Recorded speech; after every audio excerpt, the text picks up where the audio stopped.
ஓம் சைராம். நல்லது நினைப்போம், நல்லது நடக்கும். நீங்கள், நான், நம்ம எல்லாரும் ஒன்றா சேர்ந்து 48 நாள் விரதம் இருக்க போகிறோம். சாய் முன்னிலையில் தவம் இருக்க போகிறோம். குரு சரித்திர கதைகளை 48 நாள் நம்ம எல்லாரும் கேட்க போகிறோம். அதுவும் எப்படி ஆரம்பிக்க போகிறோம் அப்படின்னா, தேதி ஏகாதசி அன்னைக்கு நம்மளோட முதல் நாள் தவம், முதல் நாள் பாராயணத்தை ஆரம்பிக்க போகிறோம்.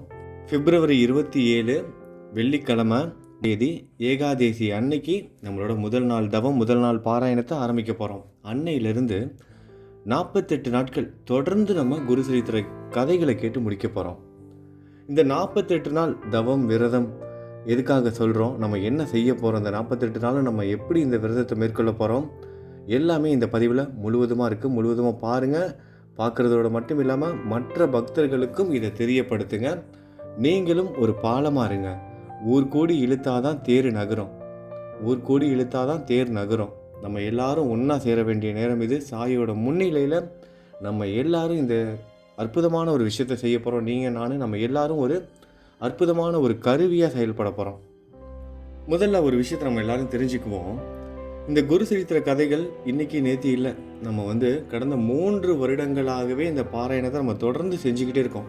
குறிப்பிட்ட கால இடைவெளி விட்டு இந்த குரு சரித்திர கதைகளை நம்ம சேனலில் போஸ்ட் பண்ணிக்கிட்டே தான் இருக்கோம். இந்த முறை ரொம்ப ரொம்ப அற்புதமாக அமைய போகுது. இது ஏகாதசி அன்னைக்கு ஆரம்பிக்க போகிறோம். நிறைய நண்பர்கள் மீண்டும் இந்த பாராயணத்தில் கலந்துக்க போகிறாங்க. புது நண்பர்களுக்கும் ஒரு அற்புதமான ஒரு வாய்ப்பை நீங்கள் தெரியப்படுத்தி அவங்களுக்கும் ஏற்படுத்தி கொடுக்க போகிறீங்க. இது மட்டும் இல்லாமல் இந்த குரு சரித்திர பாராயணம் நடக்கிற ஒவ்வொரு நாளும் நம்மளால் முடிஞ்ச நிறைய நல்ல விஷயங்களை செய்ய போகிறோம். நீங்கள், நான், நம்ம எல்லாரும் தனிப்பட்ட முறையிலையும் நம்ம எல்லாரும் ஒன்றா சேர்ந்து நிறைய விஷயங்கள் செய்ய போகிறோம். முதல்ல நமக்கு ஒரு வைராக்கியம் இருக்கணும் மனசில். இந்த 48 நாள் முழுவதுமாக நான் கலந்துக்குவேங்கிற வைராக்கியம் இருக்கணும். தவம் அப்படின்னு சொல்கிறோம். இதை எதுக்காக தவம்னு சொல்கிறோம்னா, நம்ம இந்த புராண கதைகளில் இதிகாசங்கள்லாம் படிச்சிருப்போம். தவம் இருந்தாங்க, பல யுகங்களாக தவம் இருந்தாங்க, கடவுள் காட்சி கொடுத்தாரு, அவங்களுக்கு வேணுங்கிறதெல்லாம் வரத்தை அள்ளி அள்ளி கொடுத்தாரு. இந்த மாதிரி நம்ம நிறைய கேட்டிருக்கோம். ஆனால் இந்த கலிகாலத்தில் இந்த மாதிரியான இந்த சின்ன விஷயத்தை செய்கிறது கூட நமக்கு மிகப்பெரிய ஒரு தவம் தான். நம்ம சின்ன விஷயம்னு சொல்கிறோம், எவ்வளோ கஷ்டப்படுறோம். ஒரு நாளைக்கு ஒரு ஸ்தவனமஞ்சரி பாராயணம் பண்ணுறதே நமக்கு மிகப்பெரிய ஒரு போராட்டமாக இருக்குது. வேலைக்கு போகணும், குடும்பத்தை பார்க்கணும், இது எல்லாத்தையும் தாண்டி இதற்காக நேரத்தை செலவு செய்யணும். சரி, அப்படி நேரத்தை செலவு செய்வதற்காக நம்ம அப்படி இப்படின்னு ஒதுக்கி வச்சா கூட தேவையில்லாத பிரச்சனைகளும் சங்கடங்களும் இது எல்லாம் வரும். அது மட்டுமா, நம்மளோட மனசுலேயே 6 விதமான உட்பகைகள் இருக்குது. நம்ம சாய்நாத ஸ்தவனமஞ்சரி பிரார்த்தனையிலையும் நம்ம அதை தொடர்ந்து படிச்சுக்கிட்டு இருக்கோம். காமம், கோபம், கஞ்சத்தனம், மதம், பொறாமை, மோகம், இந்த 6 விதமான உட்விகாரங்களை முதல்ல நம்மளோட மனசுலேருந்து அகற்றிடணும். இந்த 48 நாட்கள் காமம், கோபம், கஞ்சத்தனம், மதம், பொறாமை, மோகம், இது எதுவுமே இருக்கக்கூடாது. சரி, நான் மனசை கட்டுக்கோப்பாக வச்சுக்கிறேன். ஆனால் வெளியே இருந்து சங்கடங்கள் வரும். இந்த தவத்தை கலைக்கிறதுக்கு, விரதத்தை கலைக்கிறதுக்குன்னே எங்கிட்டிருந்து வருவாங்கன்னே தெரியாது. நமக்குன்னே வருவாங்க. நம்ம அது கூட இருக்கவங்களா இருக்கலாம், வெளியே இருக்கவங்களா இருக்கலாம். எப்படி வேணாலும் இடைஞ்சல்கள் வரலாம், மனசு சஞ்சலப்படலாம். ஆனால் என்ன நடந்தாலும் சரி, இதற்காக ஒரு 20 நிமிஷம், 30 நிமிஷம், 10 நிமிஷம் நான் ஒதுக்கி இந்த பாராயணத்தில் நான் முழுவதுமாக கலந்துக்கிறேன் அப்படிங்கிற வைராக்கியத்தை மனசில் முதல்ல கொண்டுட்டு வரணும். ஏன்னா இதுதான் ரொம்ப கஷ்டம். எல்லாரும் எல்லாமே செஞ்சிருவாங்க.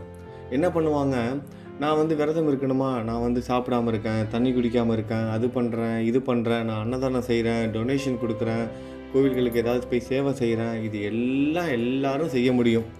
நேரத்தை ஒதுக்க முடியுமா? பல சோதனைகளை தாண்டி நேரத்தை ஒதுக்க முடியுமா? அதுதான் மிகப்பெரிய ஒரு கேள்விக்குறி. அப்போ நம்ம முதல்ல அந்த நேரத்தை ஒதுக்குவதற்கான அந்த ஒரு வைராக்கியத்தை நம்ம மனசில் கொண்டுட்டு வரணும். நான் இதை எந்த காரணத்திற்காகவும் விட மாட்டேன். நிறைய நண்பர்கள் இதில் கலந்துக்கிட்டவங்க வரும், களி வரும். இடையில களி புருஷன் அவனோட வேலையை கரெக்டாக செய்வான். நம்மளை இந்த மாதிரியான நல்ல விஷயங்களை செய்யவே விட மாட்டான். ஏதாவது ஒரு தொல்லை கொடுப்பான். ஆனால் இது எல்லாத்தையும் தாண்டி நமக்கு அந்த வைராக்கியத்தை கொடுக்கறதுக்கு நம்ம கூட யார் இருக்காரு? நம்மளோட சாய் இருக்காரு. நம்மளை இந்த விஷயத்தை கண்டிப்பாக அவர் செய்ய வைப்பார். அவர் மேலே முழு நம்பிக்கையும் விடாமுயற்சியோட கூடிய பொறுமையும் இருந்துச்சுன்னா எப்பேற்பட்ட தவத்தையும் நம்ம மேற்கொள்ளலாம்.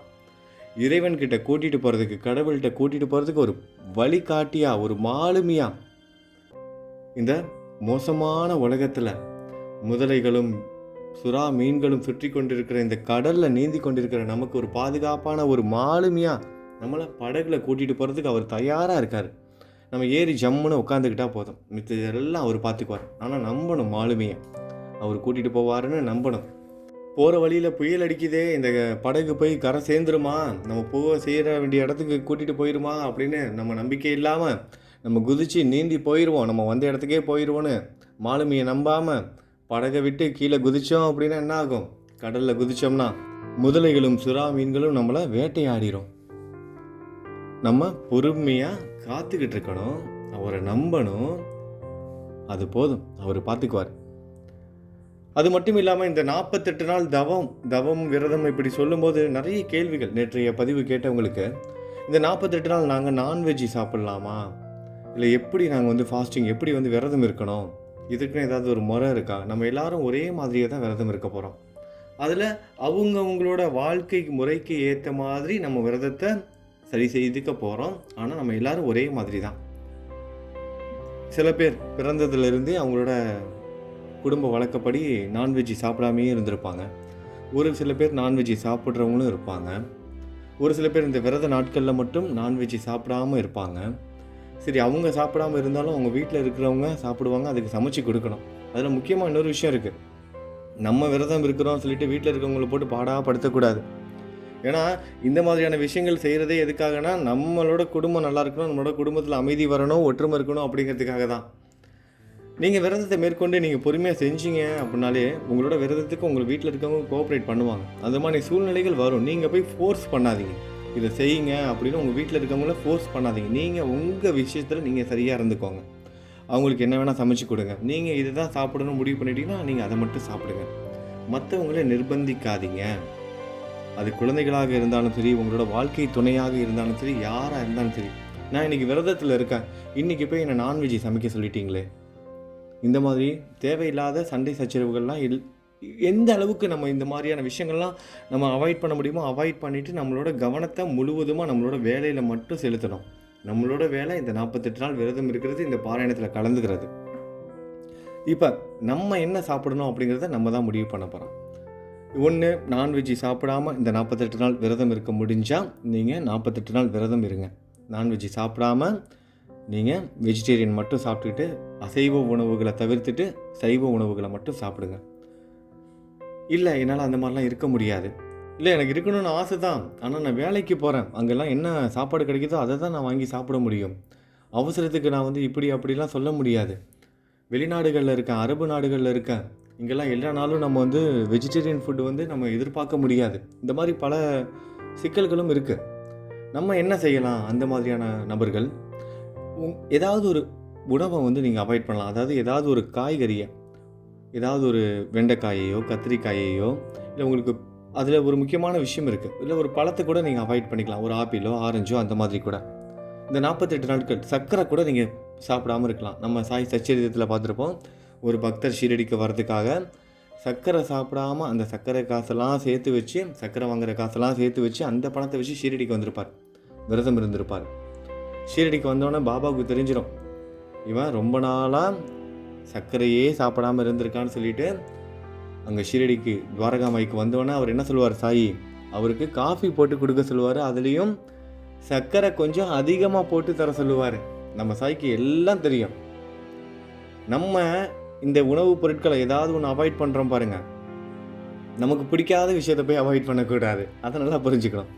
பாவக்காய் எனக்கு சுத்தமாக பிடிக்காது, பாவக்காவை நான் அவாய்ட் பண்ணிட்டேன், 48 நாள் சாப்பிட மாட்டேன். இது சரியா? இதுக்கு பேர் விரதமா?